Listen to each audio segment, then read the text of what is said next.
আসসালামু আলাইকুম রহমতুল্লাহ। কী অবস্থা সবার? আশা করছি সবাই ভালো আছেন। তো আজকের ভিডিওর টাইটেল এবং থাম্বনেল দেখে বুঝে গেছেন আজকের ভিডিওটা কোন টপিকের।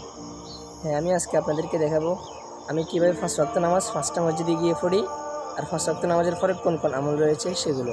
তো চলুন শুরু করা যাক আমাদের ভিডিওটি। তো সকাল সকাল ঘুম থেকে উঠে চলে গেলাম ওযু করার জন্য। আর ফজর নামাজটা পড়তে হবে আমাদের মাদ্রাসার মসজিদ ফটিকছড়ি তালিমউদ্দিন মাদ্রাসার মসজিদে। তো ওযু করে এখন রুমে চলে আসলাম। এখন রেডি হয়ে চলে যাব সুন্দর করে মসজিদে।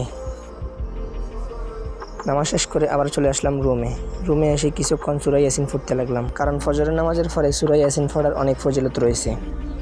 আউযু বিল্লাহি মিনাশ শাইতানির রাজীম, বিসমিল্লাহির রহমানির রহিম।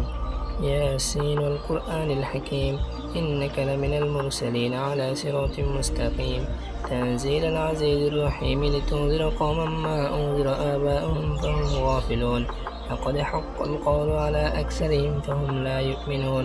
এই মসজিদে আর বাকি 4 ওয়াক্ত নামাজ পড়া যাবে না, আর এমনিতেই আজকে বাড়িতে যাব, ভিডিও করতে অনেক সুবিধা হবে। ফজরের নামাজের ন্যায় জোহর নামাজ পড়ার জন্য চলে যাচ্ছি আমাদের বড় বেলবাজার বাইতুস সালাম কেন্দ্রীয় জামে মসজিদে।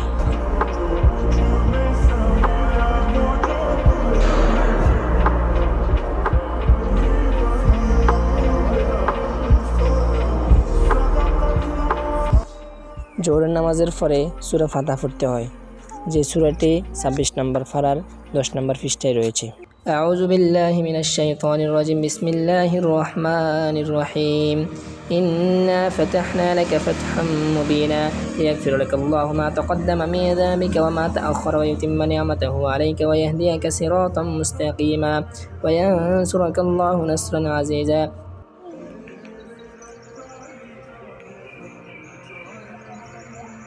তো ইনশাল্লাহ আরেক মসজিদে আসরের নামাজ পড়া হবে।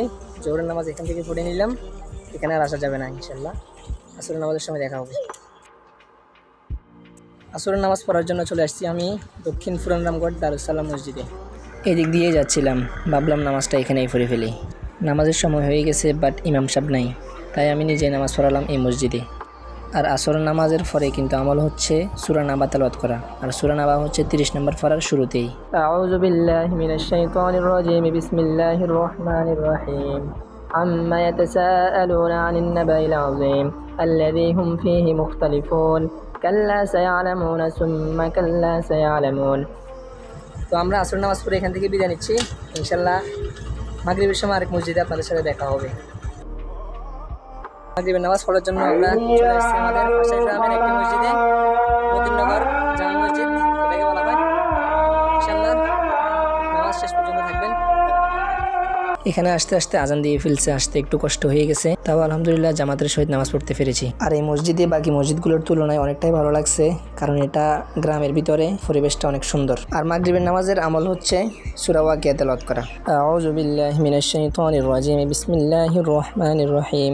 ইযা ওয়াকাআতিল ওয়াকিআতু লাইসা লিওয়াকাআতিহা কাযিবা খাফিদাতুর রাফিআ ইযা রুজ্জাতিল আরদু রাজ্জা ওয়া বুসসাতিল জিবালু বাসসা। তো মাগরিবের নামাজ শেষ করে আমরা এখন চলে যাচ্ছি আমাদের বাড়িতে। ইনশাল্লাহ এশার নামাজ পড়া হবে আরেকটা মসজিদে। আপনাদের সাথে দেখা হবে, অবশ্যই আমাদের ভিডিওটি দেখতে থাকেন। তো বরাবরের মতোই এশার নামাজ পড়ার জন্য চলে আসলাম নতুন বাজার একটি মসজিদে। মূলত এখানে এসেছি একটা জানাজা পড়ার জন্য, বাট মসজিদটা অনেক ভালো লাগছে আমার কাছে, অনেক সুন্দর। তো এশারের নামাজের পরের আমল হচ্ছে সূরা মুলুক তেলাওয়াত করা।